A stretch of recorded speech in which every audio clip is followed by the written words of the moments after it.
En un mundo a la deriva, cuando la búsqueda e intentos humanos no bastan, solo una es la fuente de esperanza que llenará todo su ser. Es Dios, quien con su palabra viva y eficaz le habla hoy. Con ustedes, el pastor Óscar Velázquez.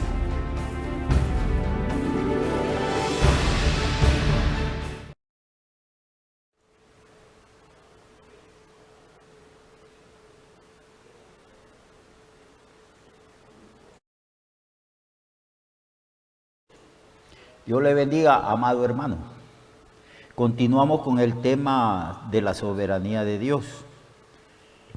Hablamos que Dios es soberano sobre todo cuanto es y sobre todo cuanto existe. Y que el Señor Jesús, a causa de su obra maravillosa en la cruz y su triunfo sobre todos sus enemigos, se le dio toda potestad en el cielo y en la tierra, y ahora Él gobierna.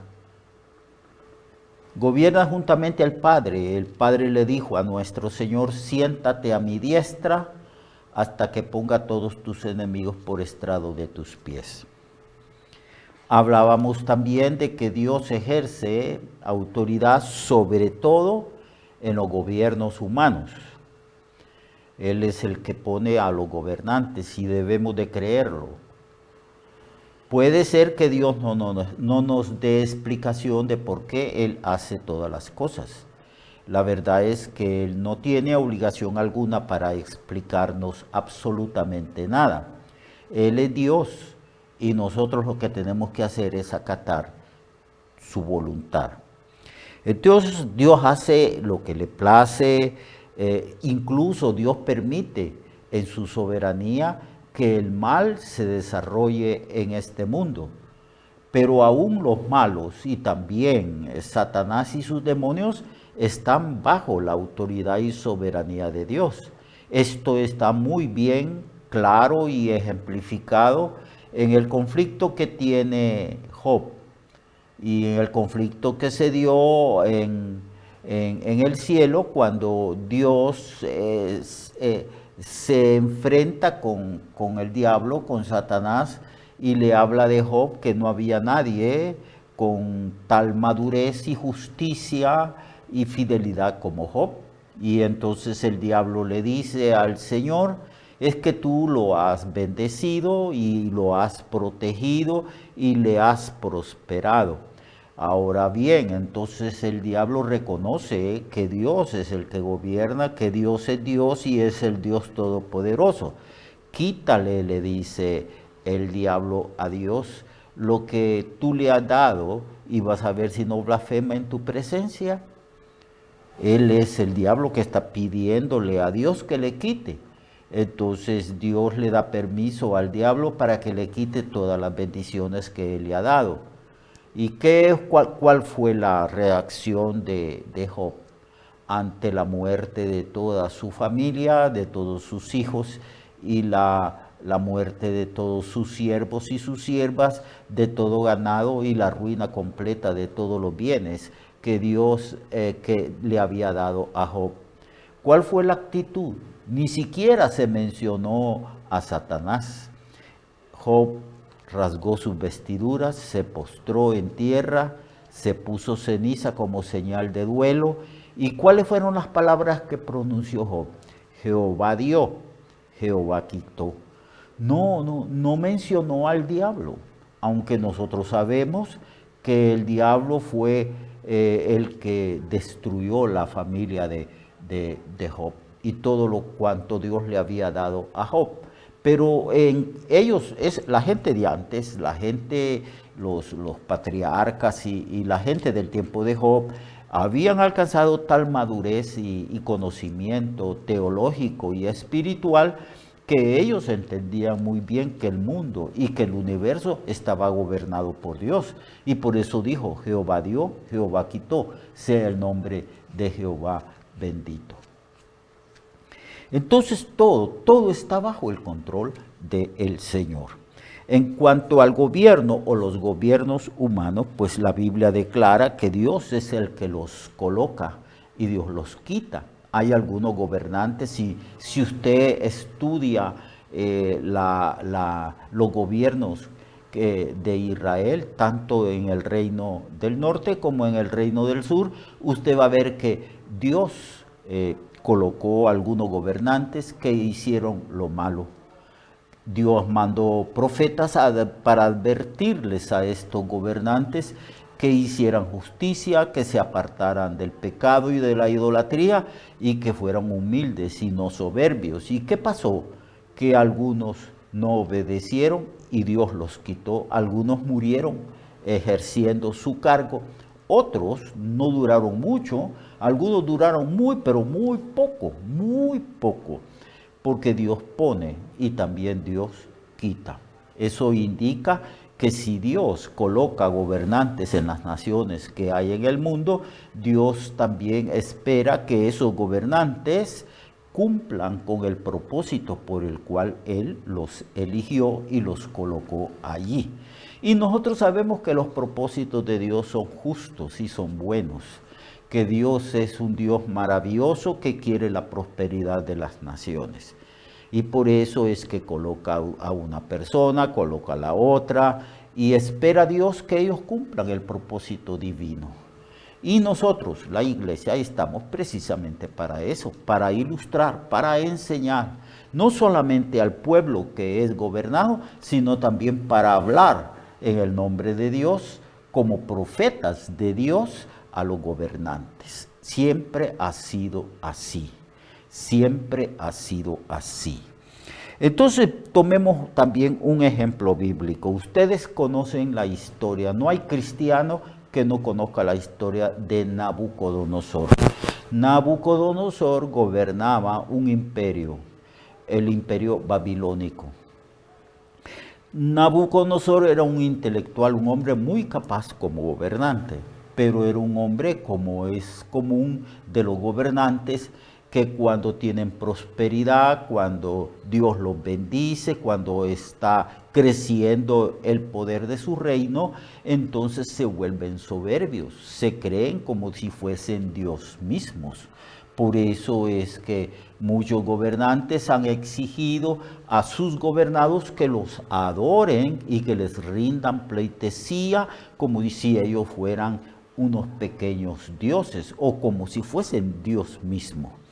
Entonces este gobernante, Nabucodonosor, era muy capaz y llevó a la prosperidad su imperio, pero era soberbio, era altivo y no hacía justicia, porque ese es otro de los problemas, que el poder absoluto, dice un dicho, corrompe absolutamente. Es necesario que los gobernantes tengan que dar cuenta y que los gobernantes estén de alguna manera controlados. Por eso el hecho de los tres poderes que son independientes en la democracia en los países del mundo. Bien, entonces Nabucodonosor, ustedes ya conocen que era un hombre soberbio y que Dios le advirtió a través de Daniel, a través de una interpretación de un sueño, que él iba a ser quitado, que él iba a ser castigado por su altivez, por su soberbia, por su terquedad y por las injusticias que estaba cometiendo a causa de que él era un hombre poderoso.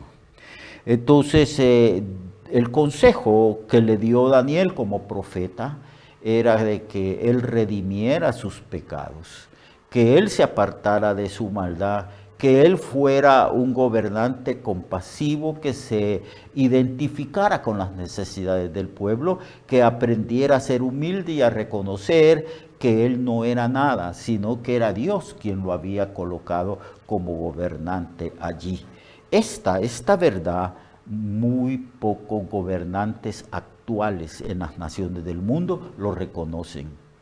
He observado que a raíz de la pandemia que hubo a nivel mundial y que hay a nivel mundial, los gobernantes cuando hablan ni siquiera mencionan a Dios, ignoran voluntariamente la existencia de Dios e ignoran el gobierno de Dios sobre ellos. Entonces, este era el caso de Nabucodonosor. Se había ensoberbecido y Dios le habló y Dios le advirtió de lo que iba a suceder, pero él era muy soberbio.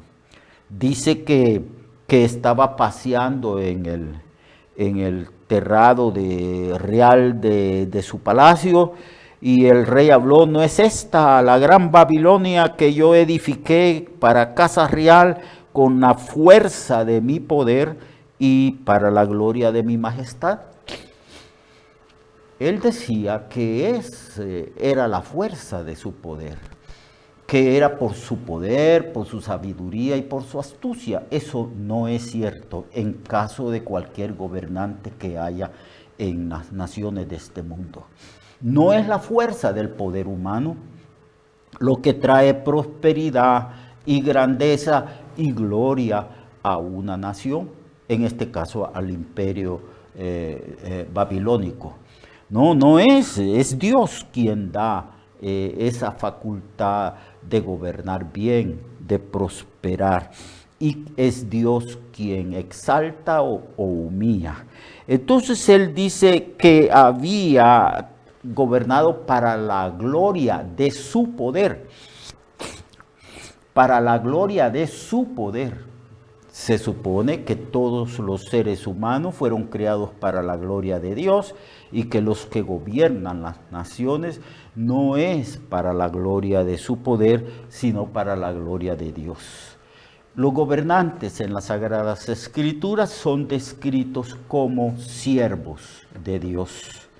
Dios los ha elegido, los ha colocado en lugar eminente, y Dios espera que estas personas reconozcan que Dios los colocó como gobernantes y que todo lo que hagan es para el honor, para la gloria de Dios. Por eso en Romanos, cuando Pablo habla de las autoridades, se dice que nosotros debemos de obedecer las autoridades y que las autoridades tienen una función bien clara y designada por Dios. Se les da el rol de gobernar con justicia, de hacer que el imperio de la ley prevalezca. Se les da el rol de gobernar bien y de depender absolutamente de aquel que los designó como gobernantes y que les delegó autoridad.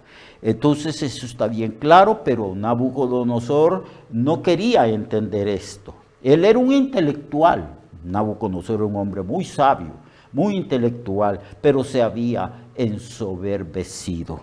Y entonces él decía: este imperio yo lo edifiqué, este imperio es para la gloria de mi poder. En ese mismo momento, Dios le dio una mente y un corazón de bestia. Se volvió loco, tuvo grandes problemas y fue arrojado entre los hombres. Y con las bestias del campo será tu habitación. Y 7 tiempos pasarán sobre ti hasta que reconozcas que el Altísimo tiene el dominio en el reino de los hombres. Esto es una lección que debe de aprender todos los gobernantes de Honduras y de cualquier país del mundo. Y el gobernante actual, la persona que va a gobernar sobre nuestro país, y también los futuros gobernantes de Honduras y del mundo entero tienen que aprender esta lección. El Altísimo tiene dominio en el reino de los hombres y lo da a quien Él quiere. A quien Él quiere, porque todos los gobiernos del mundo le pertenecen al Señor. Dios le dijo a Jesucristo: pídeme y te daré como herencia las naciones. Él es el que gobierna, Dios es el que está sentado en el trono. No es el hombre, es Dios quien ejerce autoridad sobre todos los hombres. Cuando Nabucodonosor fue arrojado como bestia, 7 años pasaron hasta que Dios le quitó la locura. Y al fin del tiempo, dijo Nabucodonosor, alcé mis ojos al cielo y mi razón me fue devuelta. Y bendije al Altísimo, y alabé y glorifiqué al que vive y permanece para siempre, cuyo dominio es sempiterno. Dios siempre está ejerciendo soberanía. Ni un solo momento deja de ejercer autoridad. Su gobierno es siempre eterno. Siempre está gobernando y siempre gobernará. Y su reino son por todas las edades, y todos los habitantes de la tierra son considerados como nada. Y Él hace según su voluntad. Por eso es que tenemos que acatar, obedecer y respetar las autoridades. Porque Dios hace su voluntad y Dios conoce los corazones de las personas. Asumamos de que nuestras autoridades, las que ya pasaron, las que vienen, van a hacer la voluntad de Dios. Y una de las mejores maneras de tener garantía, nosotros los gobernados, de que nuestros gobernantes van a gobernar bien, es que doblemos rodillas. Todos los días. Así como oramos por nuestra familia o por nosotros mismos, todos los días debemos de orar por las autoridades que Dios ha colocado sobre nosotros. Porque Dios es soberano, nadie le puede decir, ¿qué haces? Él siempre hace su voluntad. Ahora yo, dijo Nabucodonosor, alabo, engrandezco y glorifico al Rey del cielo, porque todas sus obras son verdaderas y sus caminos justos, y Él puede humillar a los que andan con soberbia. 7 años de humillación. Y Él reconoció al final de esta disciplina y castigo que Dios es el que gobierna y que Él pone y quita a los gobernantes y que Él puede humillar a los que andan con soberbia. Ahora el rol de nosotros, como ya dije en la enseñanza del día de ayer, el rol de nosotros es interceder. Cuando a Jesús se le pide